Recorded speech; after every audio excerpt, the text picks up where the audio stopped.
ತಾಯಿಯನ್ನ, ಕುಡುಕ ಬಯಸಿದ್ದು ಸೆರೆಯನ್ನ, ಆದರೆ ಈ ಗೌಡ ಬಯಸಿದ್ದು ನಿನ್ನ ಪ್ರಾಣವನ್ನ.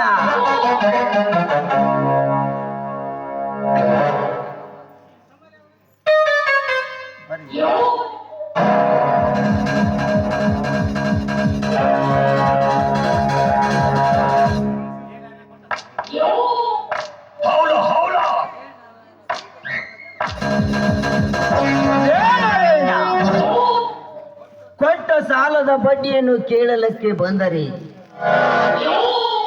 ನಮಗೆ ಮನ ಬಂದಂತೆ ಮಾತನಾಡುವಷ್ಟು ಧೈರ್ಯ ಬಂದಿತೇನಲಿ ಬಡ ಬಿಕಾರಿ ನನ್ನ ಮಗನೇ. ನಿನ್ನ ಸಮಾಧಿ ಕಟ್ಟುವ ಸಮಯ ಕೂಡಿ ಬಂದರು ನನ್ನ ತಂಗಿ ನಿನಗೆ ಕಾಮ ಬಿಚ್ಚ ನೀಡಬೇಕೆನೋ ಬೋಳಿಯ ಮಗನೇ. ಮಗನ ಹೆಂಡತಿಯನ್ನೇ ಮೋಹಿಸಿದ ನಿನಗೆ ಇಂದು ನಿನ್ನ ಮಗಳನ್ನು ನಾನೇ ಚುಡಾಯಿಸ್ತೇನೆ. ಅದೇನು ಕಿತ್ಕೊಂತೀವೋ ಕಿತ್ಕೋ, ನಾನು ನೋಡೇ ಬಿಡುತ್ತೇನೆ. ಲೇಖನಮ್ಮ ಅಣ್ಣ, ಈ ಊರಿನ ಹೆಂಗಸರಿಗೆ ನೀನು ಚಿಕ್ಕೆ ಹೊಡೆದರೆ ಚೆಲುವ ಅಂತ, ಕಣ್ಣು ಹೊಡೆದರೆ ಮನ್ಮತ ಅಂತಾರೆ, ಮುತ್ತು ಕೊಟ್ಟರೆ ರಸಿಕ ಅಂತಾರೆ. ಅಂಥದರಲ್ಲಿ ಚೆಲುವೆ ಚಕೋರಿ ನಿನಗೆ ಯಾವ ಮಹಾನ್ನ ಜಮಾಯಿಸಿಬಿಡು. ಬಂದದನ್ನ ನಾನು ನೋಡಿಕೊಳ್ಳುತ್ತೇನೆ. ಲೇ ಹುಚ್ಚು ಮುಂಡೆ ಮಗನೇ ಕದಂಬ, ಈ ಕೆಂಪೇಗೌಡ ಎಣದ ಬಲಿಯಲ್ಲಿ ಸಿಕ್ಕಾಕಿಕೊಂಡು ಸ್ವಂತ ನಿನ್ನ ತಂಗಿಯನ್ನೇ ಜಮಾಯಿಸಿ ಬಿಡುವಂತ ಇದೆಯಲ್ಲ, ನಿಜವಾಗಲೂ ನೀನೊಬ್ಬ ಮಹಾಮೂರ್ಖ.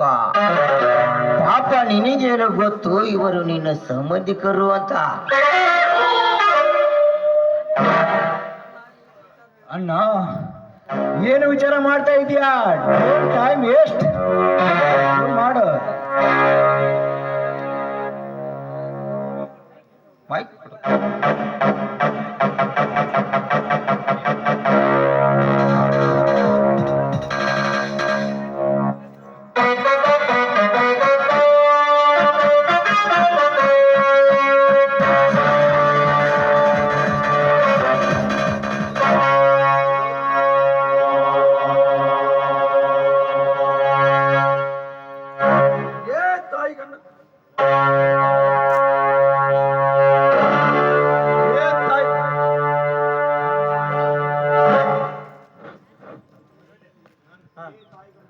ಲೇ ತಾಯಿಗಣ್ಣನ ಮಗನೇ ಗೌಡ, ಈ ನಿನ್ನ ಉತ್ತ ಶ್ರೀಮಂತಿಕೆಯನ್ನು ನನ್ನ ಮುಂದೆ ತೋರಿಸಬೇಡ. ಅಕಸ್ಮಾತ್ ನೀನೇನಾದರೂ ನನ್ನ ಮಗಳ ಮೈಯನ್ನು ಮುಟ್ಟಲಿಕ್ಕೆ ಬಂದರೆ ಸೇಡು ತುಂಬಿರುವ ಈ ಬಡವನಿನ ನತ್ರ ಕುಡಿದು ಬಿಡ್ತೇನೆ ಎಂಬುದನ್ನು ಮಾತ್ರ ಮರೆಯಬೇಡ.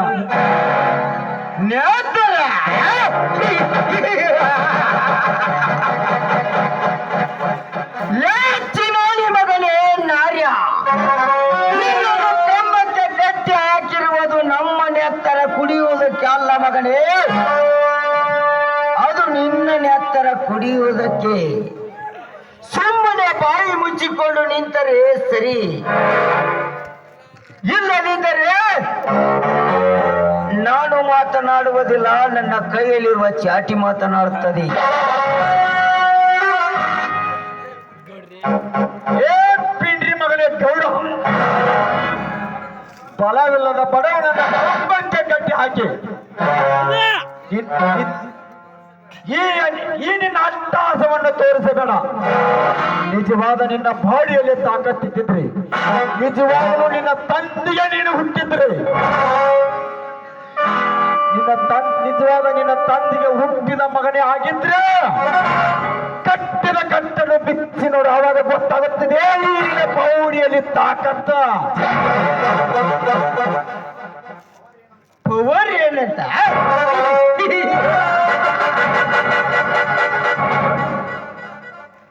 ಪುಡಾರಿ ನನ್ನ ಮಗನೇ ನಾರ್ಯ, ಪಾಠ ಮಾಡುವುದು ಟೀಚರ್ ಕೆಲಸ, ಯುದ್ಧ ಮಾಡುವುದು ಸೋಲ್ಜರ್ ಕೆಲಸ, ಟ್ರೀಟ್ಮೆಂಟ್ ಕೊಡುವುದು ಡಾಕ್ಟರ್ ಕೆಲಸ. ಆದರೆ ನಿಮ್ಮಂತ ಕೆಟ್ಟ ಸೋಳೆ ಮಕ್ಕಳನ್ನು ಮರ್ಡರ್ ಮಾಡುವುದೇ ಈ ಗೌಡನ ಕೆಲಸ. ಈಗಲಾದರೂ ಗೊತ್ತಾಗಿದ್ದೇನೆ ಈ ಗೌಡನ ಪವರ್ ಏನು ಅಂತ. ಪಾಪಾತ್ಮ, ನಿನ್ನ ಪವರ್ಗೆ ಕಟ್ಟಿ ಕರೆದ ಬೆಂಕಿ ಆಯ್ತು. ಇಂಥ ಕಡು ಬಡವನನ್ನು ಕಟ್ಟಿ ಹಾಕಿ ನಿನ್ನ ಪವರ್ ತೋರಿಸುವ ಮುನ್ನ ನನ್ನ ಸಾಕು ಮಗ ಏನಾದ್ರೂ ಇದ್ದಿದ್ರಿ ಎಲ್ಲರನ್ನನ್ನು ತುಂಡು ತುಂಡಾಗಿ ಕತ್ತರಿಸಿ ಅವನ ಜಗನಕ್ಕೆ ಅಟ್ಟಿ ಬಿಡುತ್ತಿದ್ದ. ಲೇಸ್ ವರ್ಗ ಬಚ್ಚ ಗುಡುಗು ಬಂದರೆ ಈ ಗೌಡ ಬಂದ